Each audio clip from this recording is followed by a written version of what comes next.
Okay, me doing the paper. सही हो गया। चलो जी, आ जाओ भाई। कोई अल्लाह का बंदा है, उमर कर पाएगा। उमर सर रीड कर लो उमर।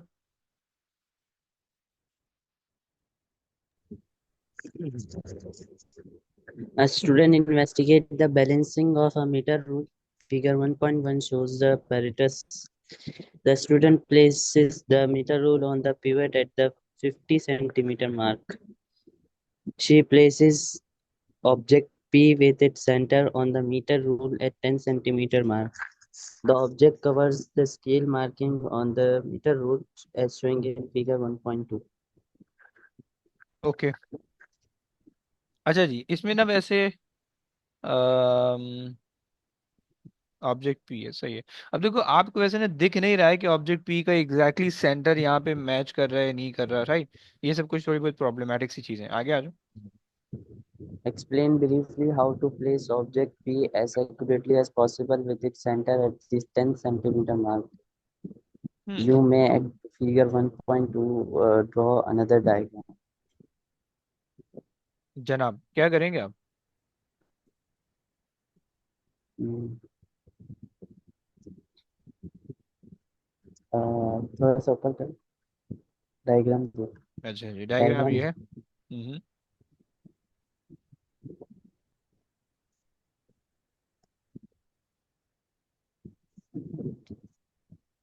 सर पहले हम ये देखेंगे कि 50 सेंटीमीटर बीच में आ रहा है तो उसके 10 सेंटीमीटर के बाद अच्छा, इन्होंने कहा है कि explain briefly how to place the object P as accurately as possible with its centre at the 10 centimetre mark. Okay, मतलब ये जो ऑब्जेक्ट है ना, इस ये ऑब्जेक्ट एग्जैक्टली 10 सेंटीमीटर पे आ जाए, ये आपको मेक श्योर करना है बस, सही। ये ऑब्जेक्ट बस ये सिर्फ आपको मेक श्योर करना है, समझ रहे हो आप?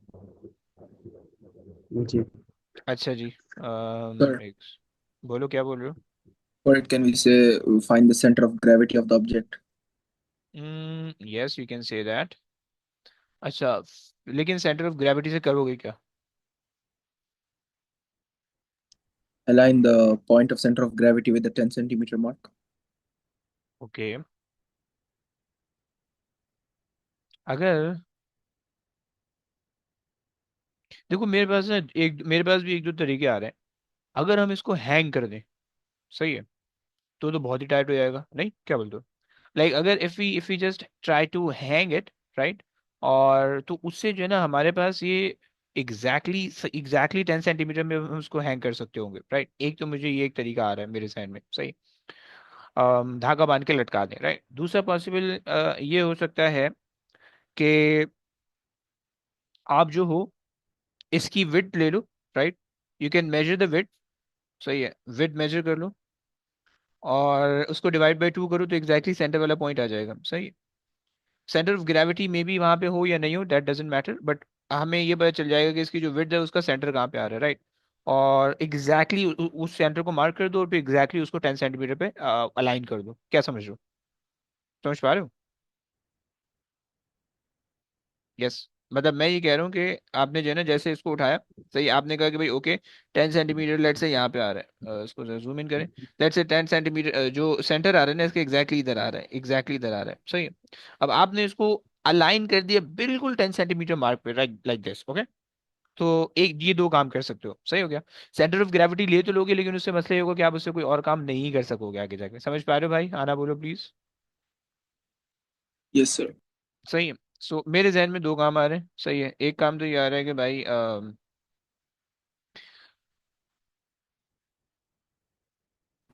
सर, मेजर बोलिए।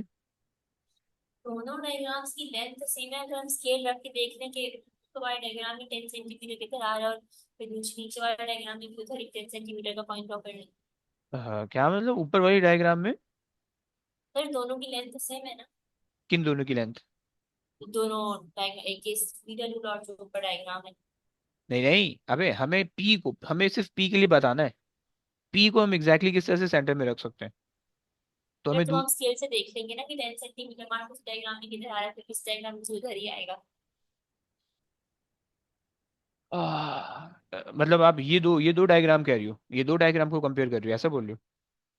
जी सर। नहीं ना, देखो, ये तो इन्होंने, ये जो है ना ऊपर ये टॉप व्यू दिया हुआ है और एक साइड व्यू दिया हुआ है, राइट? अब वो ये कह रहे हैं, अब जैसे ये टॉप व्यू है ना, टॉप व्यू में मान लेते हैं कि यहाँ पे 10 सेंटीमीटर आ रहा है, राइट? बट 10 सेंटीमीटर तो स्केल के नीचे है ना। सही है, आपको तो छुप गया वो, जब आपने उसको प्लेस किया तो वो तो छुप गया 10 सेंटीमीटर, राइट? तो अब आप उसको किस तरह से एग्जैक्टली 10 सेंटीमीटर पे ला सकते हो जबकि वो छुपा हुआ है, राइट? तो आप बेसिकली क्या कर रहे हो, साइड में मार्क लगा लो एग्जैक्टली कि कहाँ पे जो है ना उसका सेंटर आ रहा है, और उस सेंटर को 10 सेंटीमीटर पे अलाइन कर दो। समझ पा रहे हो आप? मैं ओके शायद सर। बना के दिखाता हूँ, एक minute. Measure the width of the block P, okay, then divide by 2। Sir हम ये भी तो कह सकते हैं साइड से देखने को बिल्कुल एग्जैक्ट सेम आ रहे हैं। हाँ, वही वही मैं भी वही लिख रहा हूँ। लेकिन उस जब साइड से आप देखोगे, तो साइड से देखने के लिए बॉक्स पे तो भी तो कोई लाइन आनी चाहिए ना, कि जो लाइन एग्जैक्टली 10 सेंटीमीटर के ऊपर हो। समझ लो आप? एक जी। सेकंड मुझे दो, एक सेकंड मुझे दो। Divide by 2 and major the width of the block P and divide by 2 and mark vertical line, okay, on the box, on the block, okay, then align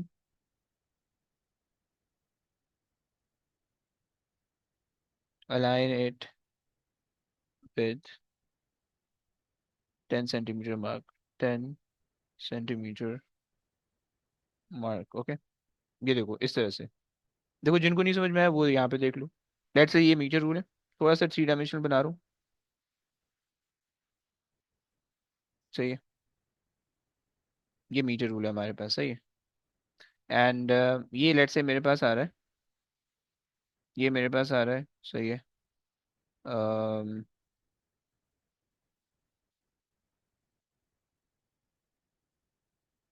सही, ये मेरे पास लेट्स से 10 सेंटीमीटर मार्क आ गया। सही, ये 10, अबे यार सीधा बन जाना। ये 10 सेंटीमीटर मार्क आ गया, ओके।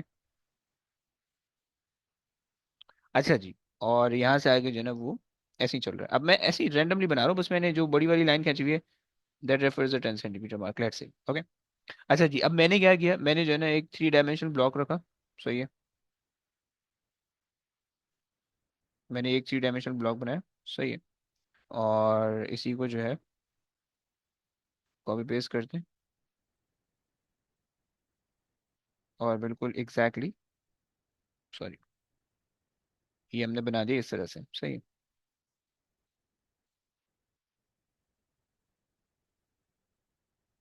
सही हो गया।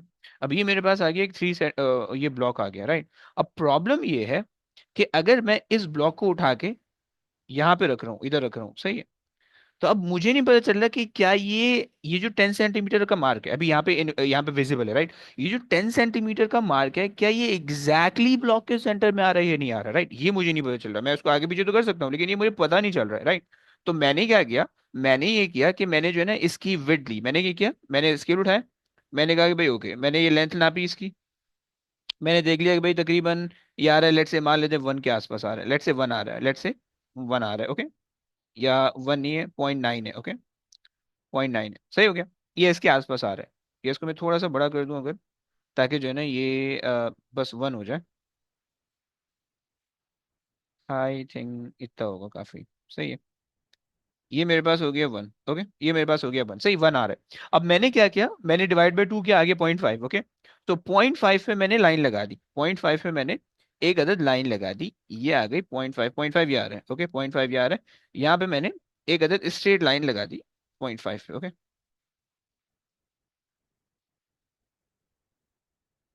सही, ये मेरे पास आ गई 0.5 पे line.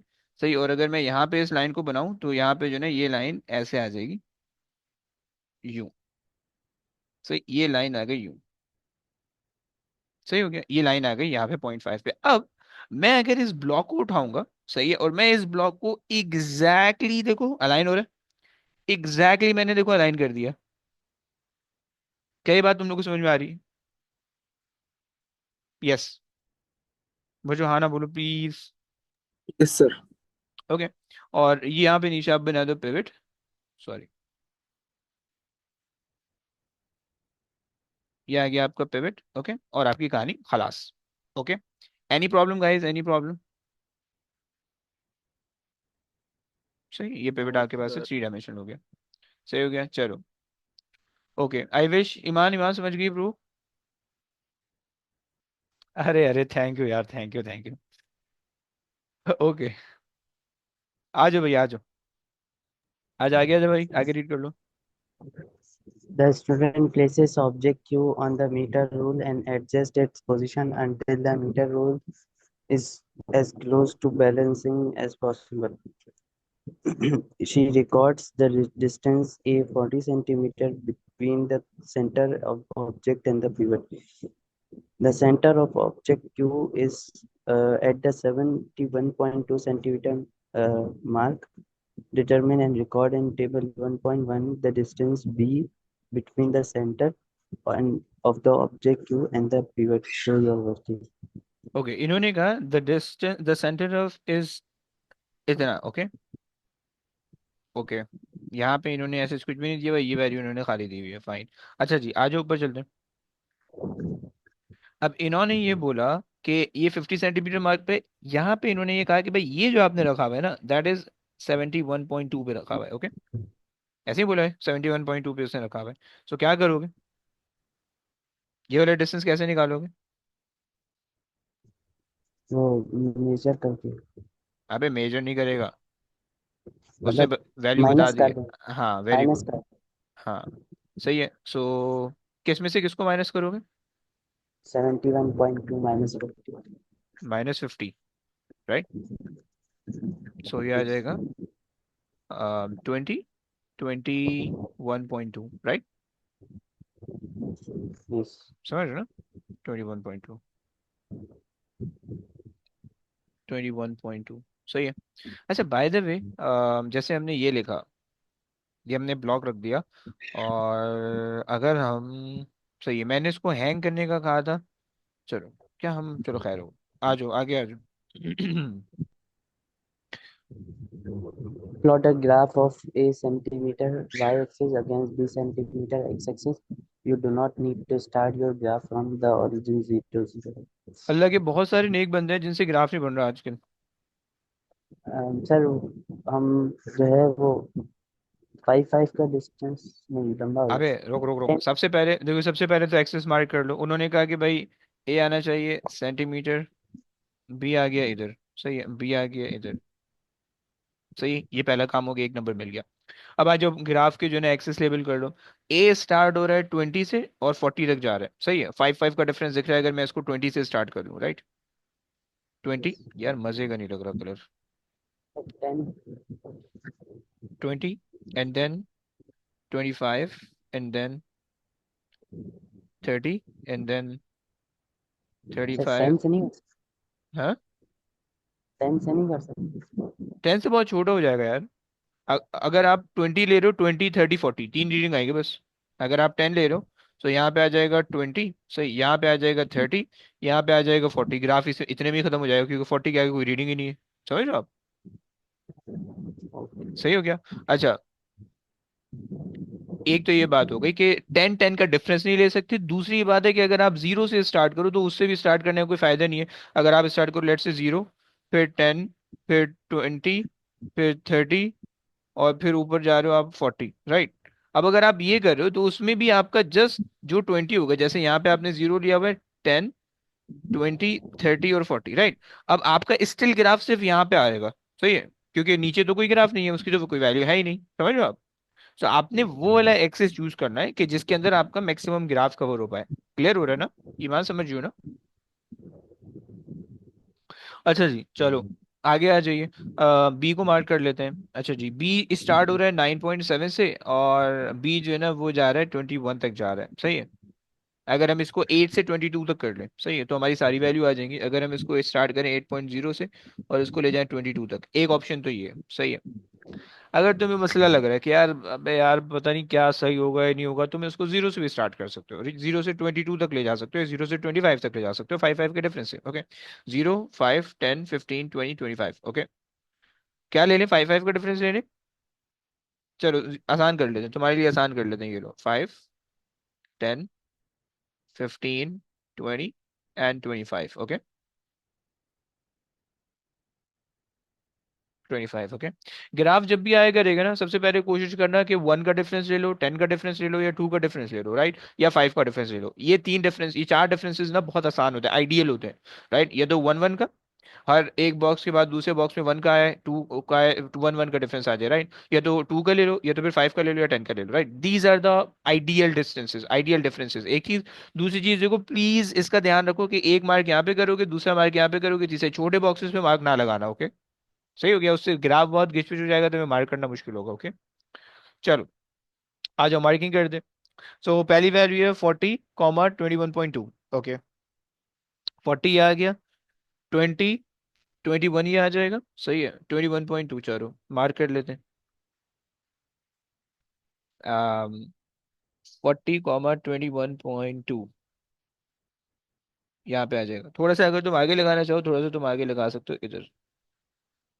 Okay, this is the first point. Okay, now second point, 35 17.8। 35 17 ये आ रहा है, 15 16 17.8। तो अब 17.8 को तुम 17.8 पे भी लगा सकते हो, 17.5 पे भी लगा सकते हो। ओके, सो 17 हो जाएगा, और इसके आगे आने चाहिए, सही है। तो 17.5 थोड़ा सा आगे लगा रहते हैं, 17.8 बन जाएगा। ओके, 2 पॉइंट हो गए। तीसरा पॉइंट, 30 15.1। 30 10 15.1, एग्जैक्टली 15 के आसपास आ रहा होगा, ये आ रहा है, सही है। ओके, एंड देन 25 and 12.3, सही है। 25 and 25 and 12.3, 25 and 10 11 12 12.3, थोड़ा सा आगे चले जाएगा, सही हो गया। And then 20 and 9.7। So 20 and 5 6 7 8 9, 9.7 है, तो 9.5 से थोड़ा सा आगे कर लोगे, 9.5 and 9.7 यहाँ पे कहीं पे आ जाएगा, इधर कहीं पे आ जाएगा। ओके, ये आ गए, मार्किंग हो गई सारी, सही है, ये आ गया। अच्छा जी, अच्छा बच्चों प्लीज ध्यान में रखना, प्लीज ध्यान में रखना, कुछ बच्चे क्या करते हैं कि जो ये वैल्यूज है ना, उन्हीं को उठा के एक्स एक्सिस पे प्लॉट कर देते हैं। देखो ऐसा नहीं करना होता है, सही है। जैसे कि ना, जैसे अब मैंने ये वाली वैल्यूज उठा के एक्स एक्सिस वाई एक्सिस पे प्लॉट की, ऐसा नहीं करना होता है, राइट। मैंने अपने हिसाब से ली है, ये अपने हिसाब से ली है। अब whether they matches with this value और not, this this doesn't matter. Okay, जैसे कि यहाँ पे अगर आप देखो, आप एक बच्चा, कोई बच्चा ये बोल सकता है कि भाई आपने ये वाली वैल्यूज तो एग्जैक्टली यहाँ पे प्लॉट कर दी, लेकिन ये वाली वैल्यूज तो आपने यहाँ पे नहीं ली है, तो ऐसे क्यों कर रहे हो। तो भाई मैं ऐसा नहीं कर रहा हूँ, मैंने यहाँ पे भी अपने हिसाब से एक फिक्स डिस्टेंस रखा है, और वो फिक्स डिस्टेंस चल रहा है, 5 5 का डिफरेंस है। ओके, और यहाँ पे भी मैंने एक फिक्स डिस्टेंस रखा है, 5 5 का डिफरेंस चल रहा है, राइट। ये भी जरूरी नहीं है कि दोनों के अंदर, जैसे यहाँ पे भी 5 आ रहा है, यहाँ पे भी 5 का डिफरेंस आ रहा है, अब इस केस के अंदर ऐसा हो रहा है, but this is not necessary every time. Okay, clear ना। चलो, सो ये हो गया, लाइन ऑफ बेस्ट फिट बना दो। एक और चीज तुम्हें दिखाऊं, लाइन ऑफ बेस्ट फिट मेरी इतनी टाइट बनती है ना, तो मजा आ जाएगा। अरे यार, ये थोड़ी सी मजे की नहीं बन रही, 21 पे बन रहा था, हाँ 20 21 पे ही बन रहा था। अच्छा जी, तो इसको थोड़ा सा लाते हैं बेस्ट फिट पे। तो फिर मैंने कहा तुमने, हम्म, मैंने कहा है जब किस चीज का भाई। लाइन ऑफ बेस्ट का। लाइन हमेशा बेस्ट फिट ही बंदा करती है ना,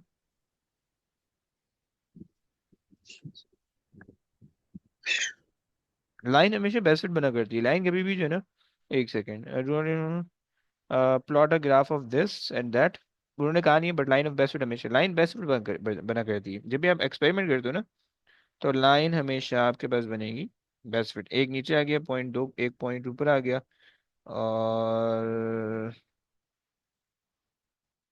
सही हो गया,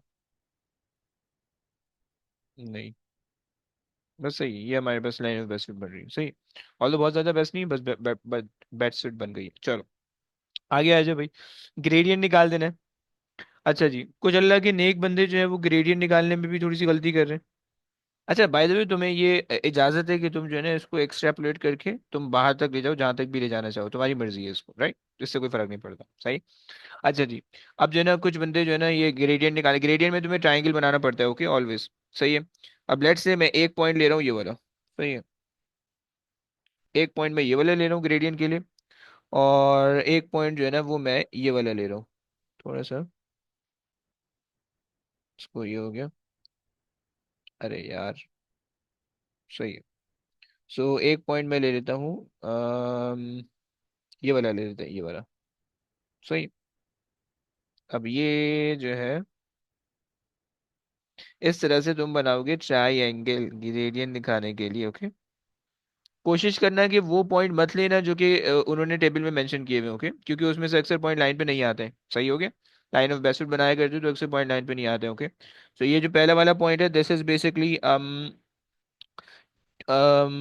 9.5, 9.5 कॉमा 20, एंड जो ऊपर वाला पॉइंट है दैट इज 40, 45, सॉरी 40, और ये जो हो जाएगा 41, 42, 43, 43 वाई एक्सेस आ गया। एंड एक्स एक्सेस जो होगा वो आपके पास आ रहा है 22.5, okay. So x axis 22.5, okay, and y axis आ रहा है 43, 43। चलो भाई निकाल दो। किसी को नहीं समझ में आया प्लीज बोलते रहना, तुम्हें बोलने से शर्म आए तो मैसेज कर देना, टेक्स्ट कर देना, कुछ भी कर देना, लेकिन खामोश मत रहना, देखो, सही है। 43 - 20 डिवाइडेड बाय 22.5 - 9.5 कितना आता है भाई?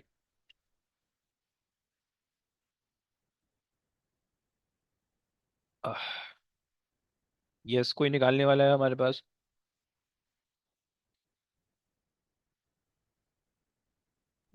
1.76। Okay.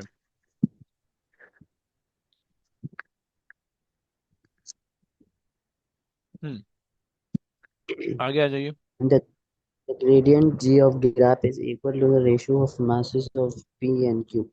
Record the ratio R of the masses of P and Q. Give your answer to a suitable number of significant figures for this experiment. क्या लिखोगे? यानी 43 माइनस 20 P का हो गया जो उसका अबे ओए, नहीं। देखो उसने कहा कि the gradient G of the graph is equal to the ratio of the masses P and Q, okay. यानी उसने कहा कि G is equal to the ratio of P and Q, right.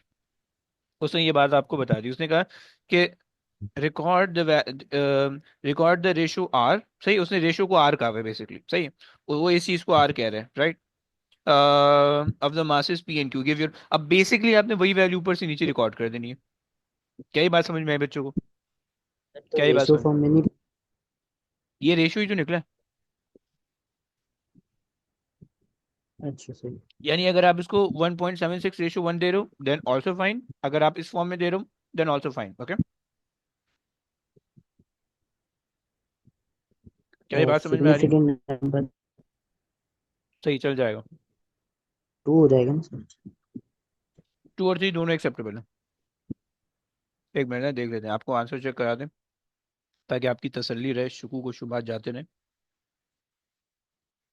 अम,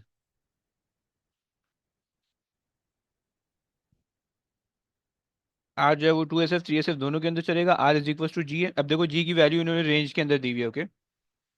सही हो गया, 1.6 से 1.9, ओके। और बाकी सब चीज़ें उन्होंने करेक्ट की हैं ऊपर, हाँ जी। यासिर क्या मसला है, यासिर बोलिए प्लीज। यस यासिर, क्या मसला है? क्या चीज़ समझ में नहीं आई?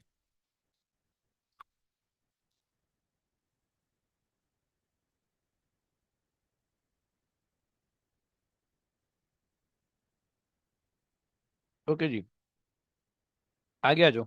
अम्म, ये क्वेश्चन ईमान ने करवाना है। ईमान रीड कर लोगी तो? Student एक सेकंड, एक investigates सेकंड, एक सेकंड, the ब्रो आपकी आवाज़ भी नहीं आ रही है। अच्छा यासिर, 1.71 मेरे 76 आ रहा है, मुझे नहीं पता, ये जो ग्रेडियंट की वैल्यू है बस ये आई है, उमर भाई ने मुझे ऐसा बताया, सही है। इफ यू आर गेटिंग 1.76 जो ऊपर है, उसने कहा यही ग्रेडियंट की वैल्यू यहाँ पे आएगी, समझ रहे हो। देखो उसने कहा कि the gradient G of the graph is equal to the ratio of the masses, okay, यानी ये हो गया, सही है। और उन्होंने कहा कि भाई रेशियो आर है, सही है, यानी जो है पी क्यू, अच्छा इसको अगर मैं मिटाऊं, देखो पी आर जो है वो बेसिकली किसके बराबर है, पी क्यू के बराबर है, सही हो गया। सही है, उसने ये दो बातें बताई, G is equal to the ratio of masses P Q, सही है, तो G is equal to P over Q आ गया। एंड देन उसने कहा कि R is the ratio of the masses, so R is also P Q, right. So हमने कहा कि since P Q and P Q is basically R and G, तो अगर हम दोनों को इक्वेट करें तो G is equal to are आ जाएगा, राइट। जब आर आ जाएगा तो जो जी की वैल्यू है वही आर की वैल्यू बन जाएगी। समझ पा रहे हो भाई, कैसे नहाना बोलो प्लीज। ओके, आ जाओ भाई, ईमान आ गया जो bro. The student investigates the resistance of combinations of resistors. The first circuit arrangement is shown in figure 2.1. The student measures the current and decides to use a lower current. He adds a variable resistor to the circuit to reduce the current. On figure 2.1, mark with an X the suitable position in the circuit for the variable resistor. कहाँ पे mark कर दें। Um, अच्छा by the way, इन्होंने कहा the student measured the current and decides to use a lower current. He added a variable resistor to the circuit to reduce the current. Okay, अगर वो reduce कर रहा है तो हम इसको जो है यहाँ पे यहीं पे लगा दें, सही, ये अब हमारे पास आ गया वेरिएबल रेजिस्टर, सही है। तो अब इससे क्या होगा कि जब वो इसकी रेजिस्टेंस इंक्रीज करेगा तो उसकी वजह से करंट डिक्रीज हो जाएगा सर्किट के अंदर, तो हमारा काम बन जाएगा। ठीक फॉर है। The circuit for the variable resistor, चलो भाई आगे आ जाओ। The student measures the current I1 in the circuit. Record the current shown in figure 2.2. कितना आ रहा है। 0.24. यार वेरी गुड, 2 4 आगे आ जाइए। He measures the potential difference V1 across resistor RA and RB in series. Record the potential difference V1 shown in figure 2.3. हम्म, 2.2. क्या बात है यार, awesome. Okay, Calculate the resistance R1 of the combination of resistors in series. Use the equation R1 is equal to V1 divided by I1. सही हो गया। Include the units. 2.2 and 0.24, हाँ जी, क्या बनेगा, कैलकुलेटर है क्या। 8.75 8.75, यूनिट क्या लिख दें। ohms. ओके, 8.75 भी आप लिख सकते हो या 8.6 भी लिख सकते हो, ओके। सो ये आ गया ओम्स, आगे आ जाइए। The student connects a resistor RC in parallel with resistors RA and RB.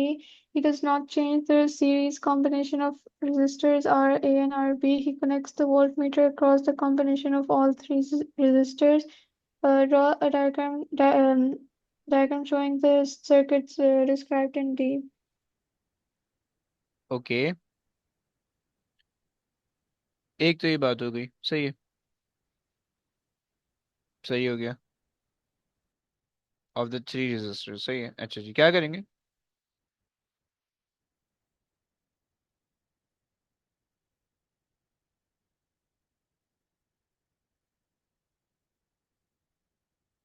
ये आ गया एक रजिस्टर, सही है। इसी को अगर हम डेली कॉपी पेस्ट कर दें, ये आ गया दूसरा रजिस्टर, और इसी को हम कॉपी पेस्ट करके ये लगा देते हैं पैरेलल में तीसरा रजिस्टर, ओके। अरे सही, ये आ गया, और इसको यहाँ से हमने कनेक्ट किया पैरेलल के अंदर, ये कनेक्ट हो गया, सही। यहाँ से हमने इसको आगे कनेक्ट, अरे यार नीचे कनेक्ट करना है भाई, सही, ये आ गया। और यहाँ से अगर हम इसको सर्किट बना दें, ये बन गया, ये बन गया, सही है। एंड सही है। सो ये हमारे पास कुछ कहानी बन गई। आप बोल रहे हो आंसर 9.1 आ रहा है। मैंने कुछ गलत लिखा? ओहो सॉरी। 2.2। 9.1 कह रहे हो? चेक कर लेते हैं। शायद गलती हो गई। 9.17, 9.2, 9.2 बन रहा है, 17 बन रहा है।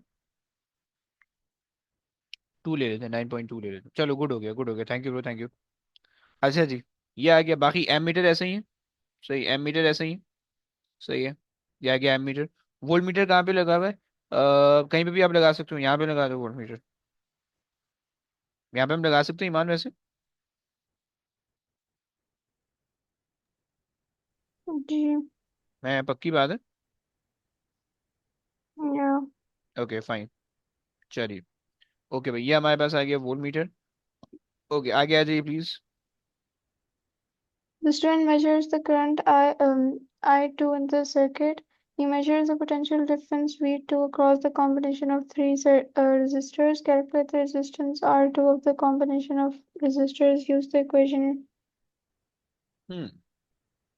R2 is equal to V2 divided by I2. Good हो गया। कितनी वैल्यू आती है? 3.08. पक्की बात है। Yeah. 3.08, ओके। ओम। आगे आ जाइए। Yeah. The student rearranges the resistors to set up the circuit shown in figure 2.4. He measures the current I3 in the circuit. He measures the potential difference V3 across the combination of three resistors. Uh, Calculate the resistance R3 of the combination of resistors. Use the equation R3 is equal to V3 divided by I3. Include the units. Give your answer to a suitable number of significant figure for this experiment. हम्म। कितना है?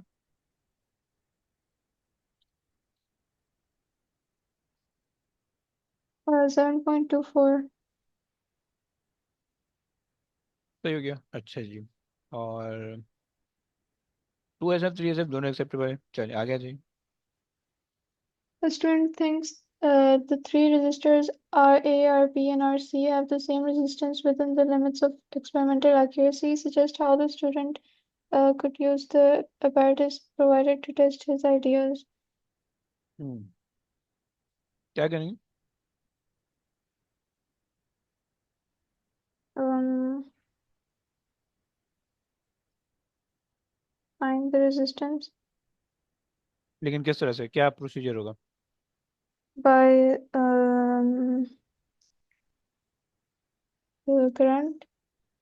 अरे लेकिन procedure क्या होगा? हम ये कह सकते हैं कि भाई ओके, हम ना एक अदद सेल ले लें, और उसी सेल से जो है ना हम सेपरेटली तीनों रेजिस्टर को कनेक्ट कर लें। सही है। और एमीटर से वोल्टेज ले लें, करंट ले लें, और वोल्ट मीटर से वोल्टेज ले लें। सही है। और बस वो रेजिस्टेंस को जो है ना चेंज कर करके चेक कर लें। तो फिर जो भी V = IR को हम लगा के, और उससे जो है ना वोल्टेज निकाल लें। हाँ, वो रेजिस्टेंस निकाल लें, सॉरी। राइट। हमने कहा कि भाई हमारे पास जो है use power supply, okay,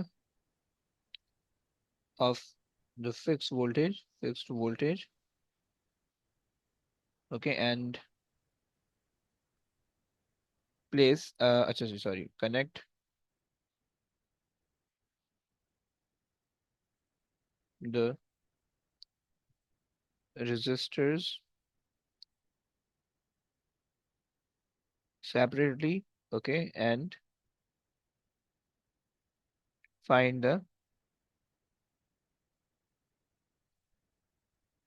the current and voltage across, अरे यार, across them separately, okay। Separately का क्या मतलब है कि आपने एक सर्किट बनाया, उसके अंदर एक ही रजिस्टर होगा, एंड देन दूसरा सर्किट, उसके अंदर दूसरा रजिस्टर। सही, सेम वोल्टेज रख के आपने करना है। सही है। पहले आप ये लिखोगे, क्या नाम है उमर, पहले आप ये लिखोगे उसके बाद आप ये बोलोगे, ऐसा सही है ना? ऐसा नहीं बोलोगे आप। Current end voltage across them अच्छा जी, सेपरेटली, सेपरेटली ओके। अच्छा जी, अक्रॉस देम सेपरेटली, अच्छा उसके बाद क्या करोगे? अच्छा ये आप कह सकते हो using ammeter and voltmeter, सही है। एंड देन आप क्या कर लोगे? You use R is equals to V over I to find the resistance, the resistance. चलिए आगे चलिए। Explain how the student can decide whether the values of resistance um, are the same within the limits of experimental accuracy. हम्म,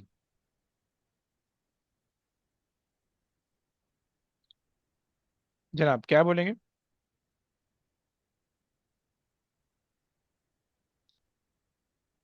कुछ तो बताओ यार। Um, okay हम देखो, limit of accuracy अगर आप याद करो हमने डिस्कस की थी। बाय द वे देखते हैं ये कुछ मेंशन कर रहे हैं लिमिट ऑफ एक्यूरेसी के बारे में exactly but limit of accuracy के हमने हमने बारे में हमने बात की थी कि भाई इट इज बेसिकली 20% रेंज।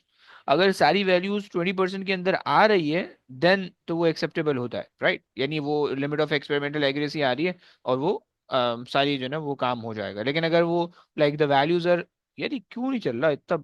अजीब पागल ऐसा आदमी है, लोड ही नहीं हो रहा। ओके आगे आगे, सही है। और अगर तो वो लिमिट ऑफ एक्सपेरिमेंटल एक्यूरेसी से बाहर जा रहे हैं तो फिर आप नहीं कर सकते हो। अच्छा लोग, इन्होंने देखो 10% दी हुई है, right?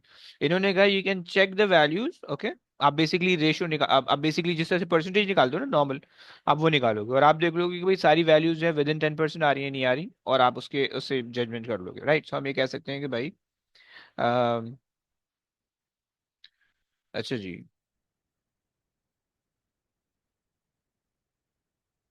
Check the check the result to see if there is if the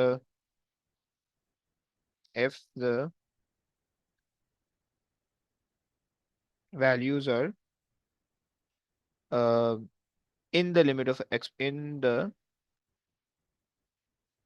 limit of experimental accuracy or not, accuracy or not, okay, is that clear? चलो,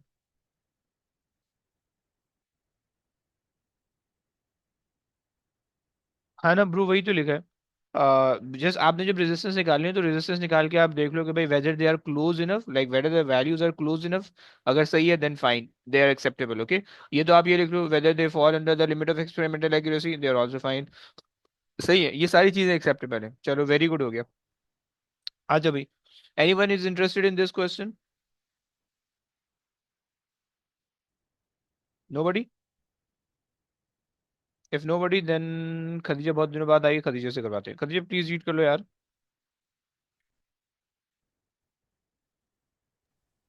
A student determines the focal length f of a lens. यार Figure थोड़ा तो करीब आ जाओ, 3.1. आवाज ही नहीं आ रही। A student determines the focal length f of a lens. Figure 3.1 shows the setup.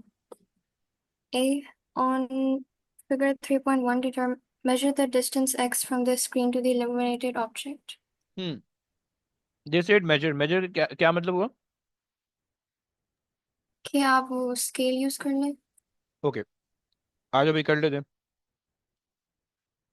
From the screen to the illuminated object, from the screen to the illuminated object, ये आ गया भाई, ये मैंने रखा। कितना दिख रहा है ब्रो? 7.5 है। 5, हाँ वेरी गुड। यूनिट क्या लिख लें? Centimetre.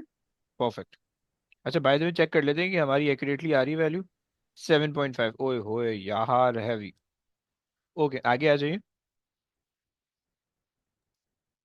Figure 3.1 is drawn to scale. The actual distance d between the illuminated object and the screen is 75.0 अच्छा centimeter. वैसे वैसे वे आप बता सकते हो कि क्या स्केल फैक्टर होगा?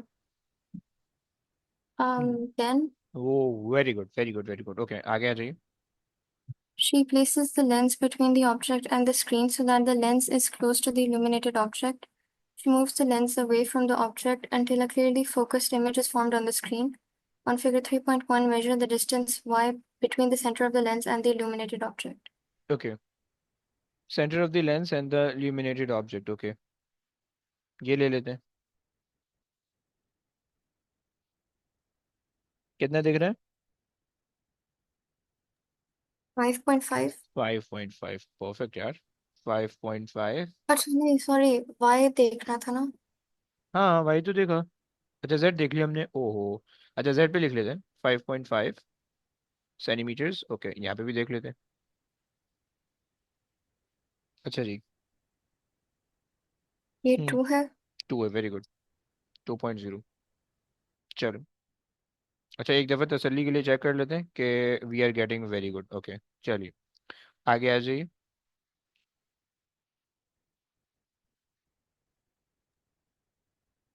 इसमें आपने वैल्यूज डालनी है। ओके लेकिन खैर इन्होंने कुछ बोला हुआ नहीं। आगे आ जाओ। Calculate and record in table 3.1 the actual distance between center of the lens and the illuminated object. Calculate and record in table 3.1 the actual distance v from the center of the lens and the screen. Okay अच्छा सो हमारे पास जो you आ रहा है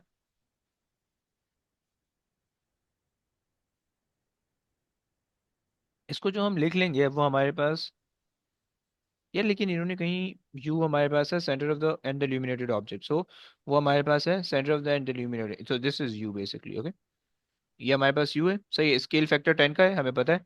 सही है क्योंकि हम यहाँ से वर्कआउट कर चुके हैं कि भाई इसमें और इसमें 10 का डिफरेंस आ रहा है। यानी जो इमेज है वो 10 टाइम्स छोटी है। सो हम 10 टाइम्स मल्टीप्लाई कर लेंगे तो आ जाएगा 20। ओके अच्छा जी वी जो है वो हमारे पास वाई जेड वाली चीज़ है। सही है। सो 5.5 को 10 से मल्टीप्लाई करोगे तो हो जाएगा 55। ओके एफ निकाल लेते हैं। सो एफ के लिए हमारे पास आ जाएगा 20 into 55 divided by D. What is D?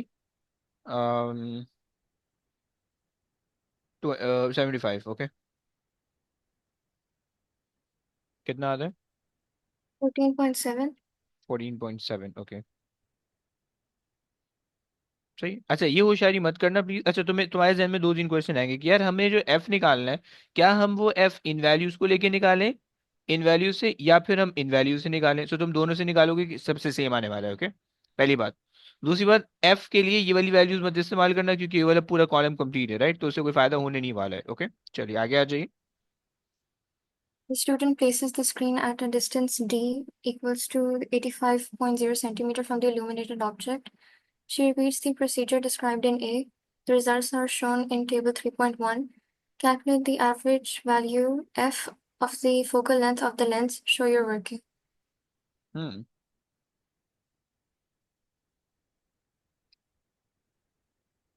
ये दो वैल्यूज हैं कैसे एवरेज निकलेगा? इनको आप add करें and then divided by 2. Nice यार।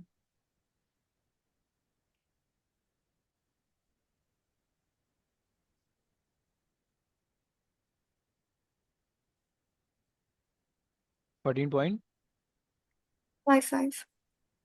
5. 14.6 कर लें? G. 6 कर लेते हैं चलो आगे आ जाइए। State 2 precautions that you would take to obtain accurate readings in this experiment. Accurate reading. Okay क्या कर सकते हैं एक्यूरेसी के लिए?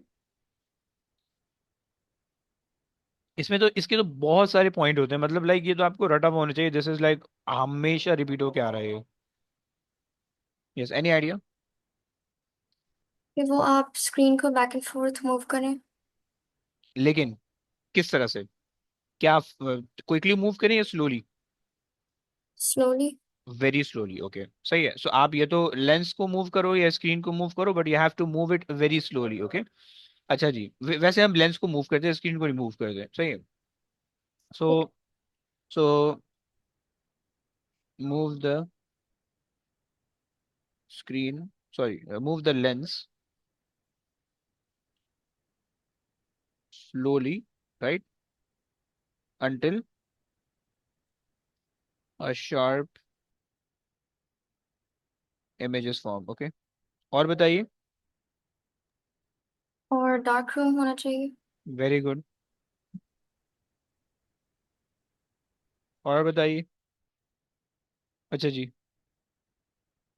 कुछ बच्चे कह रहे हैं, कैन यू से हमारी सारी, नहीं एक सेकेंड, डार्क रूम है, सही हो गया है। Perpendicular, everything should B perpendicular, right, मतलब जो सारी चीजें।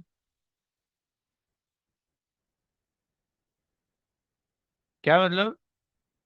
अब यार गुस्सा तो मत कर यार भाई, मैं देख रहा हूँ सबके आंसर यार। हाँ perpendicular, like no extra light, हाँ सही है। पैरेलैक्स एरर, रीडिंग, कह रखा है डार्क रूम, सही है। अच्छा, सो दूसरा काम आप ये कर सकते हो कि आपके पास जो है परपेंडिकुलर व्यूइंग, आप कह सकते हो कि भाई एवरीथिंग जो है ना should be exactly in the same line, okay, सही है, तो आप ये कह सकते हो। अच्छा जी, and everything should be vertical, सही, यानी lens, object and screen should be vertical, right, should be vertical, okay.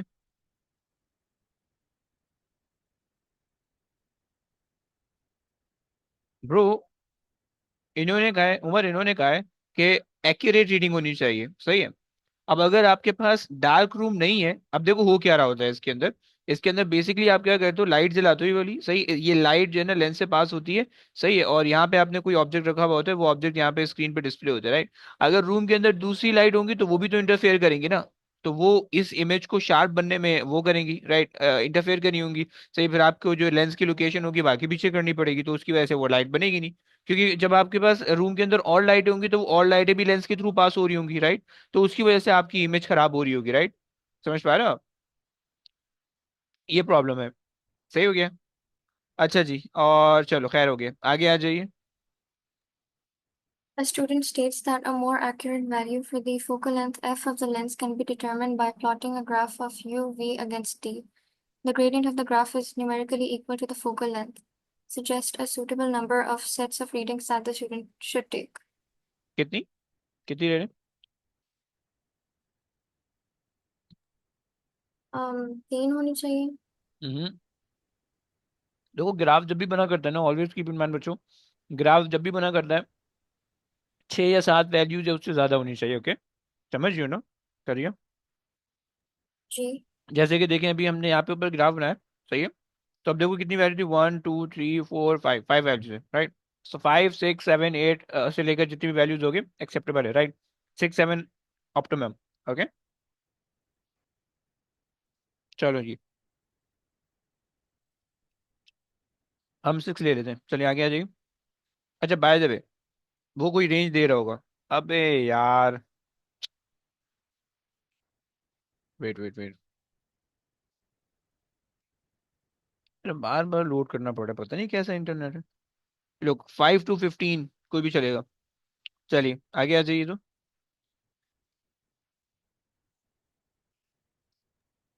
Explain briefly how this graphical method can give a more accurate value for the focal length. हम्म,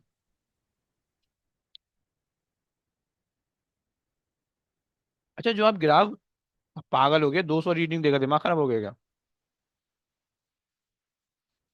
अच्छा जी, 15 15 15 जो है वो maximum value है। अच्छा okay, सो देखो graph जो है ना, जो 5 से 15 तक हम लेते हैं, इन्होंने रेंज है, देखो जितना ज्यादा वैल्यू लोगे तो ले सकते हो, कोई मसला नहीं है। देखो कोई मसला नहीं है भाई, आपकी मर्जी है, सही है, आप वैल्यू ले सकते हो, जितना ज्यादा वैल्यू लोगे उतना एक्यूरेसी आएगी, राइट, बट हमें इतनी लेनी ही नहीं है, समझ लो। खैर आ जाओ, वापसी आ जाओ। देखो हमारे पास जो है जो ग्राफिकल मेथड होता है ना, ग्राफ जब भी हमेशा बनाते हैं ना, तो हमारे पास जो ग्राफ जो होता है ना, वो जो लाइन बनती है, लाइन ऑफ बेसिस जिसको आप कहते हो, वो हमेशा एवरेज वैल्यू आपको बताती है, और एवरेज वैल्यू जो है वो एक्यूरेसी बढ़ जाती है, राइट। और दूसरा, अगर कोई भी point away from the data आ रहा होता है तो वो इग्नोर हो जाता है, राइट। एनोमलस पॉइंट जिसको आप कहते हो वो इग्नोर हो जाता है, समझ लो। तो ये हमारे पास कॉन्सेप्ट होता है। और इसके अलावा जो है वो हम क्या कर सकते हैं, ग्रेडियंट से चीज़ें निकाल सकते हैं, बट उसकी ज़रूरत नहीं है, राइट। सो हम ये कह सकते हैं कि भाई the graph will show the average value of the data. Okay, एक बात हो गई। And it ignores any random, ये तुम इसको कह लो anomalous point, anomalous point. Okay, ये तुम्हारे पास हो जाता है। चलो, कैन यू से कि लेंस परफेक्टली बनेगा, कैन यू से कि लेंस लेंस परफेक्टली बनेगा, क्या मतलब? टू द फोकल लेंथ भी परफेक्ट होगी।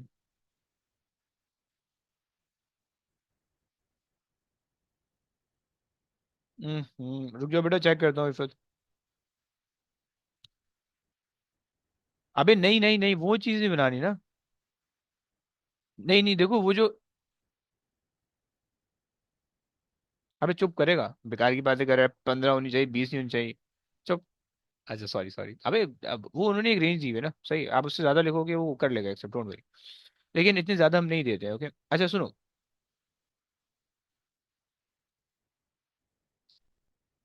देखो सीन ये है, मैं ये कह रहा हूँ।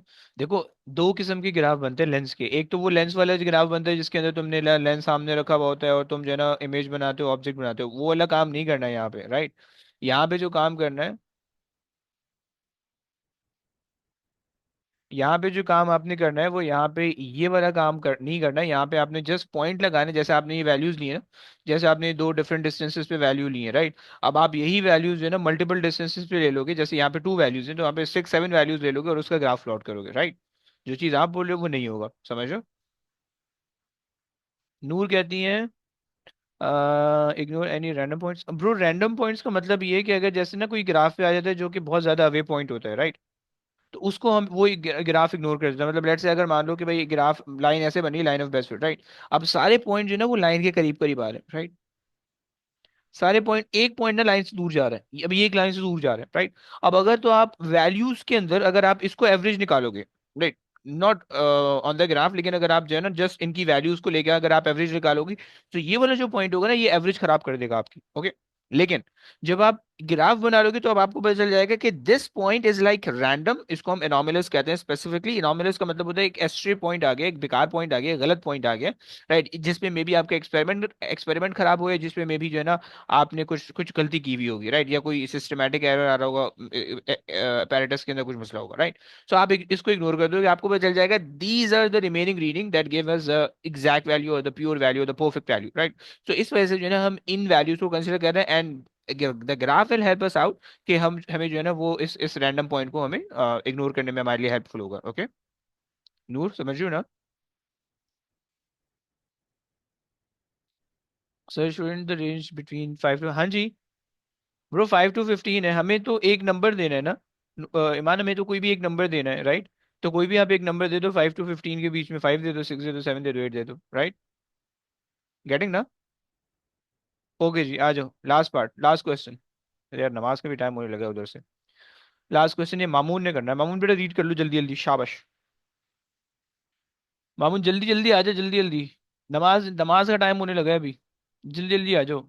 इमाम साहब बस खड़े हैं मुसल्ले पे, मैं बस निकलूंगा, उन्होंने जमात शुरू कर देनी है। जल्दी आ जाओ, शाबाश। खाना खा रहा होगा कम वक्त। कर ले यार, Uh, रीड कर ले। Hello, sir. Okay.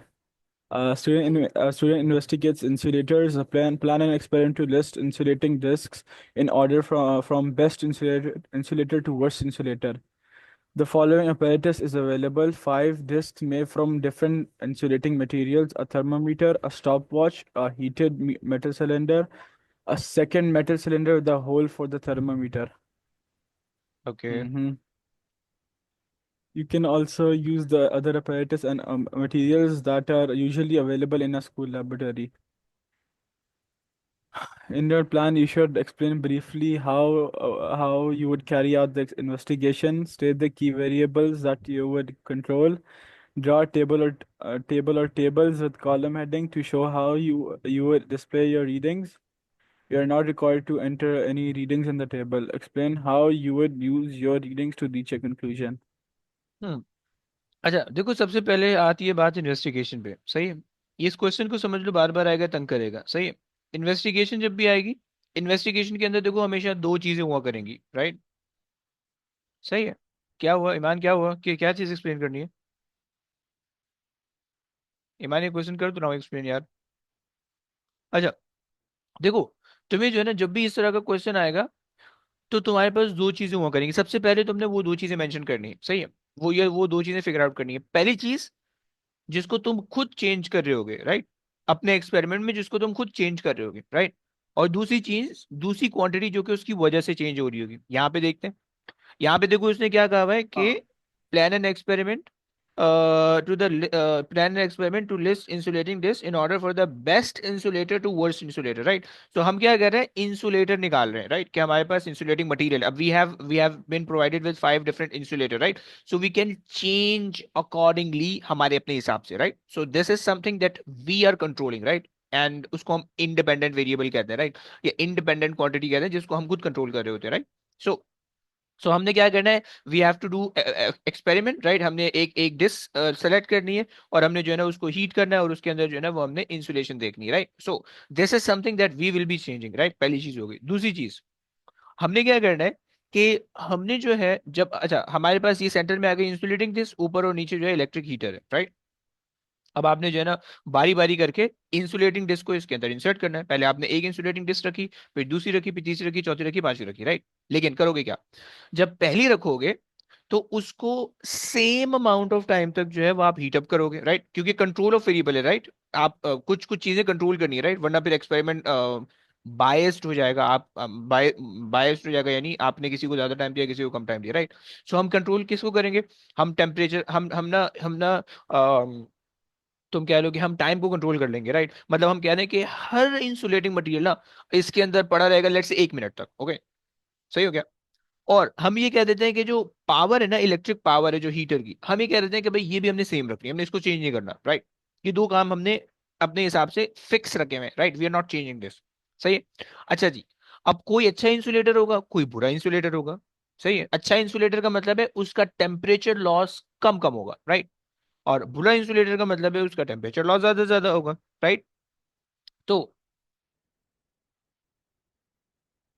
ओके, सो अब यहाँ पे आप उनके जो है ना टेम्परेचर रिकॉर्ड कर लो कि उनका क्या टेम्परेचर आ पा रहा है, राइट। क्लियर हो गया।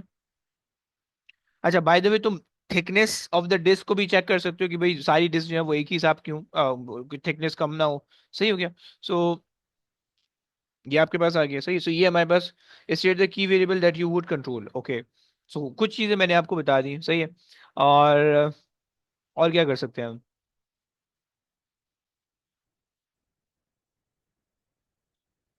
सही है। लेकिन एक सेकंड, एक चीज और मेरे जहन में नहीं आ रही है।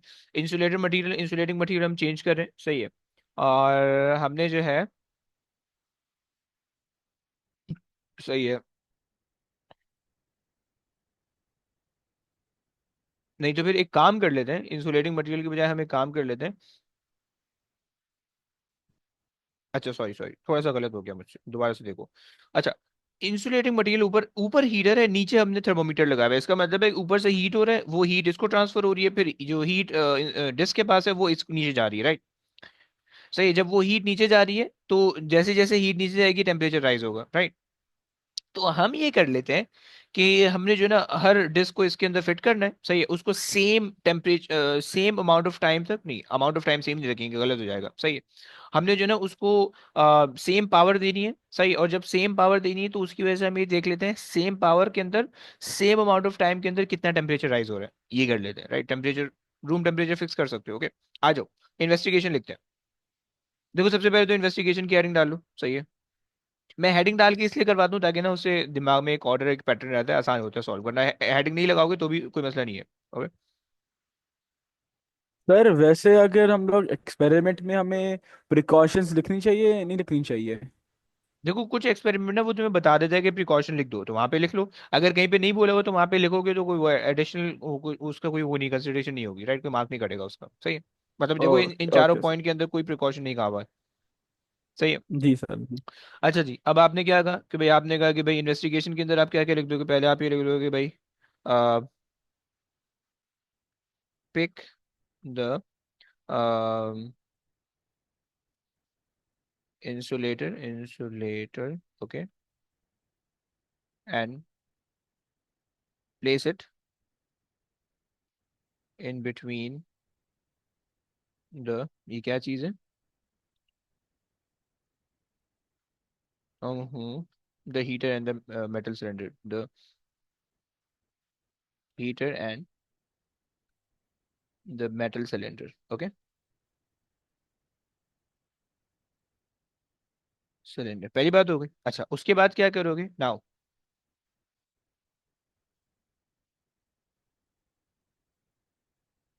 मैग्नेटिज्म में हीटिंग नहीं कर सकते हो ना आप? तो वैसे मैग्नेटिज्म में हीटिंग नहीं हो सकती ना, तो वो नहीं हो पाएगा इस ऐसा कुछ एक मैग्नेटिज्म बार में। ऐसे ही लास्ट क्वेश्चन जो मतलब बड़ा होता है, अगर किसी मैग्नेटिज्म का आगे तो कैसा क्वेश्चन आ सकता है? वो डिपेंड कर, देखो ये क्वेश्चन ना बिल्कुल प्योरली डिपेंड करता है उस पे, सिनेरियो पे। तो सिनेरियो जिस तरह का दिया होगा आपको उसी तरह से देखना होगा। मे बी वो आपसे बोल सकता है कि भाई जो है ना, अब आप मैग्नेटिक, कोई भी एक मैग्नेट है उसकी मैग्नेटिक फील्ड लाइन प्लॉट कर लो, किस तरह से एक्सपेरिमेंट डिजाइन करोगे, राइट? तो इस तरह से कह सकते हैं, उसके अंदर आप कंपास लोगी, सेम डिस्टेंस वगैरह वगैरह वगैरह। सही, बोलो। सर सर ये हमें तब एक पैटर्न में लिखना होता है ये एक्सपेरिमेंट, या पहले हम लोग कंट्रोल वेरिएबल लिख दे या? ये देखो, मैं एक ही मैं बच्चों को ये सजेस्ट करता हूँ कि एक ही पैटर्न में लिखो, लेकिन अगर तुम ऊपर नीचे लिखोगे उससे कोई फर्क नहीं पड़ेगा, ओके। मैं एक पैटर्न इसलिए सिखाता हूँ क्योंकि जब तुम्हें एक चीज याद होगी ना तो तुम्हें पता होगा, अच्छा ये कर लिया, हाँ ये कर लिया, फिर ये कर लिया, हाँ ये कर लिया, फिर ये कर लिया, ये कर लिया, ये कर लिया, बस जैसे तो इन्होंने तब दिया है ना। वो हमारी मर्जी है मतलब, हाँ देखो, जैसे उन्होंने लिखनी। कहा भाई ये 4 पॉइंट तुम्हारे होने चाहिए आंसर के अंदर, बस, सही है। सो अब जी पहला सर। इन्वेस्टिगेशन होता है हमेशा, राइट? तो जब तक आप इन्वेस्टिगेशन लिखोगे नहीं तब तक आप कंट्रोल वेरिएबल आपके जहन में आएंगे नहीं, राइट? या कभी कभार कंट्रोल वेरिएबल पहले लिखते हैं, इन्वेस्टिगेशन बाद में लिख लेते हैं, right? And then so on, सही है। तो कोशिश करो कि जो ऑर्डर गिवन है उसी ऑर्डर में लिख लो, आसान होता है लिखना, सही है। अच्छा जी, so heater and metal cylinder, okay, and turn the heater on for the same, for एक मिनट, for specific interval of time, okay, and measure the sir, hmm पहले कभी आया था ऐसा मैग्नेटिज्म का क्वेश्चन? मैग्नेटिज्म को बहुत कम आता है वैसे। ज्यादातर हीटिंग का आता है, ज्यादातर हीटिंग का आता है, ज्यादातर इसके आते हैं, थर्मल के बहुत ज्यादा आते हैं। मेरे पास थर्मल के ना टॉपिकल भी पड़े हुए ही है, अगर तुम बोलोगे मैं तुम्हें सेंड भी कर दूंगा, तो मैं उसको जो है ना 2 4 बैठ के करो, तुम्हें खुद ही समझ में आ जाएगा। सर लेंसेज का आते हैं, लेंस लेंस हाँ या वो अच्छा होता है ऐसे, देखो, लेंस जो का। ज्यादातर ज्यादातर इसके आते हैं, ज्यादातर हीट के आते हैं, मैंने ये ऐसा नोटिस किया, राइट?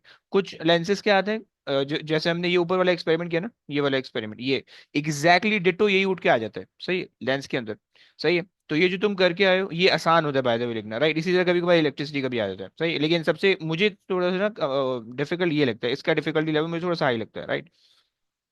लेकिन ये कि चूंकि बार बार आया हुआ है तो इसलिए इतना मुश्किल नहीं है, ओके। खैर, सो time and measure the temperature, okay, temperature rise, सही हो गया। ये आपकी इन्वेस्टिगेशन हो गई। अब आप बोलोगे कि भाई repeat the experiment with the different material,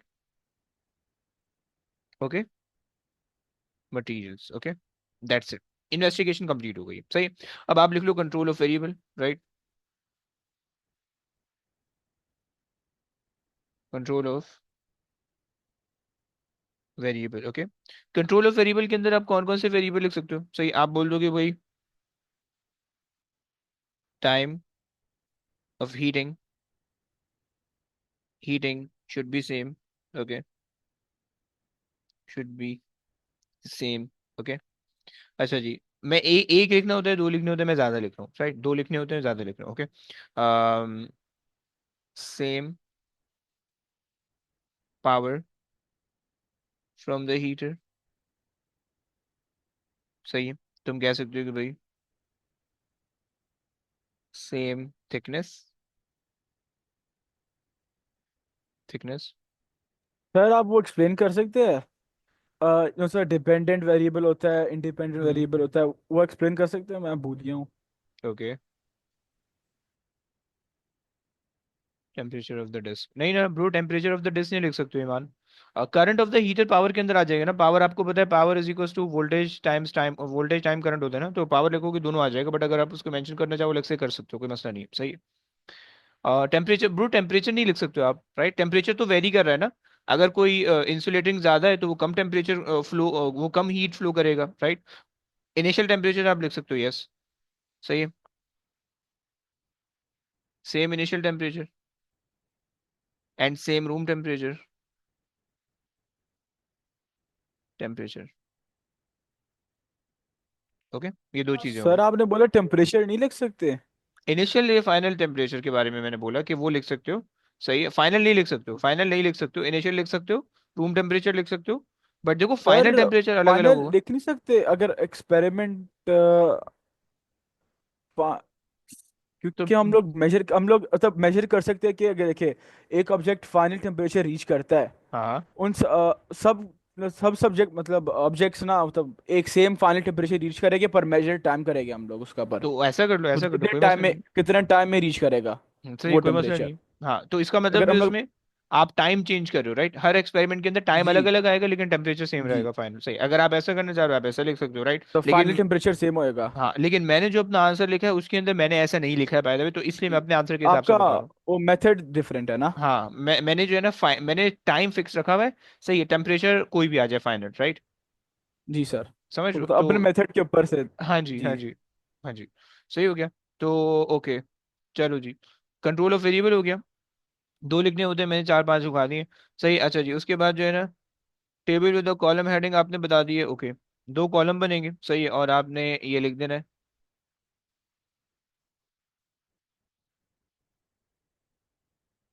सही है, आपके पास आ जाएगा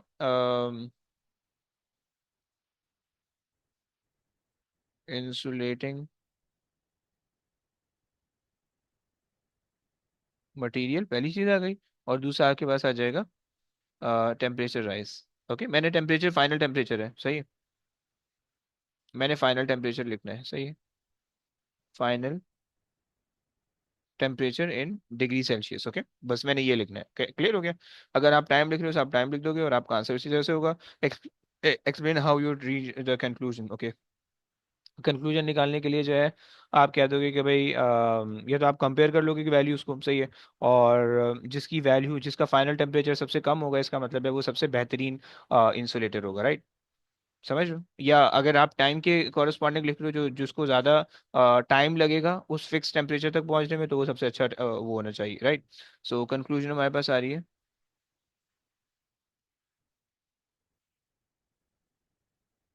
कंक्लूजन, सही है, कंक्लूजन हमारे पास आ रही है, the material that gives the lowest temperature rise will be the best uh, insulator। Okay, सही हो गया। और अगर आप टाइम के उसमें लिख लो तो the material that give the longest time to reach the final temperature will be the best insulator. Okay, चलो, बस अब आज की कहानी तक रखते हैं। अच्छा जी, अगर तुम लोग में से कोई फ्री है तो इसी के जो है ना 61 और 63 कोशिश करो, अटेम्प्ट करो दोनों, ये कोई भी एक, एंड तुम लोग ने सॉल्व करके मुझे भेजना है कुछ भी करके। ओके, इफत, मामू तुम लोग के आने चाहिए मुझे, कोई कोई जी वो सर नहीं जी। है। ओके, सर हाँ। सर मेरे मॉक्स में मतलब इस दफा उन्होंने अजीब एक्सपेरिमेंट करवाया था एक दफा। कौन सा? पता नहीं, कोई स्लोप से बॉल फेंकनी है, हम्म पता नहीं क्या कैलकुलेट करना था। हम्म अबे खैर हो पहले गया। मतलब हम्म मैंने पहली दफा देखा था वो एक्सपेरिमेंट मतलब। मैकेनिक्स के बहुत कम आते हैं, सही, वो मैकेनिक्स से रिलेटेड होता है, पेंडुलम मैकेनिक्स, बॉल आप गिरा रहे हो, सही है, बाउंसिंग, ये सब कम जी आते हैं, सर। सही है। लेकिन ये आते हैं, सही है। वो तो भी वो ज्यादा कर ले मतलब सही रहेगा ऐसे। चलो वो भी देख लेंगे, ऐसे वो कोई भी निकाल के एक्सपेरिमेंट लेंगे। मैं आपको निकाल। अगर मिलता है तो मैं भेजता हूँ वो वाला एक्सपेरिमेंट, चलो डन है, क्योंकि डन है। सही तरह समझ नहीं आया था मुझे वो। Okay okay okay. या एक काम करो ना, तुम लोग को ये क्वेश्चन नंबर 4 के अंदर, क्वेश्चन नंबर ये जो लास्ट वाले 7 नंबर वाले क्वेश्चन है, तुमको जो भी एक्सपेरिमेंट लगता है कि यार ये मुश्किल एक्सपेरिमेंट है, मुझे को नहीं समझ में आते, तो तुम लोग हर बंदा एक एक एक्सपेरिमेंट निकाल के मुझे भेजो कि सर ये एक्सपेरिमेंट करवा दें, सही। तो एक क्लास हम रख लेंगे सिर्फ क्वेश्चन 4 की, जो तुमने भेजोगे हम वो कर लेंगे, राइट, ऐसा कर लेंगे। राइट, तो कोई भी हर बंदा एक एक कोई भी एक्सपेरिमेंट निकाल लेंगे, सर ये समझ में नहीं आ रहा, ये थोड़ा मुश्किल लगता है, ये करवा दें, करवा दें, तो हम वो कर लेंगे, सेट हो गया। जी सर। सर ज्यादातर वैसे एक्सपेरिमेंट ही मतलब मुश्किल होते हैं पेपर 6 में ज्यादातर। एक्सपेरिमेंट मुश्किल नहीं होते, बस आपको ना एक दफा अगर लिखने का पैटर्न समझ में आ गया ना, तो आपको सारी चीजें समझ में आ जाएंगी। एक ये पूरा एक मतलब पैटर्न पे है, सही है। जी सर। ये पूरा एक पैटर्न पे है, अगर वो पैटर्न आपको समझ में आ गया तो आपको सब समझ में आ जाएगा। अगर बच्चों को ना वो पैटर्न समझ में नहीं आता तो वो बच्चों को कंफ्यूजन होती रहती है, सही है। तो बस जी तुम लोग सर। बस ये कर लो कि जो है ना, अगर कोई भी तुम लोग को कोई क्वेश्चन मुश्किल लगे तो भेजो, कल की क्लास में हम कर लेंगे सर बैठ के, परसों कर लेंगे। वो हम्म। वो आपने इंडिपेंडेंट और डिपेंडेंट यार वो मैं वेरिएबल। अभी इसलिए नहीं बता रहा क्योंकि जब भेजोगे ओके ना, कल अगर भेजोगे ना, तो कल जो भी एक लंबी क्लास होगी ना जिसके अंदर हम ये कर रहे होंगे, उसी में मैं समझा दूंगा dependent independent. Okay okay sir okay. सही है। चलो चलो बस एंड करते हैं, सही। अगर कोशिश करो आज भेज दो तो हम कल जो है ना वो सारे क्वेश्चन 4 कर लेंगे, फिर सही हो गया। जी सर जी जी। चले जी। ओके चले। अल्लाह हाफिज। ओके, टेक केयर गाइस, अल्लाह हाफिज। That was हाफिज। Love is sir. हाफिज, बाय।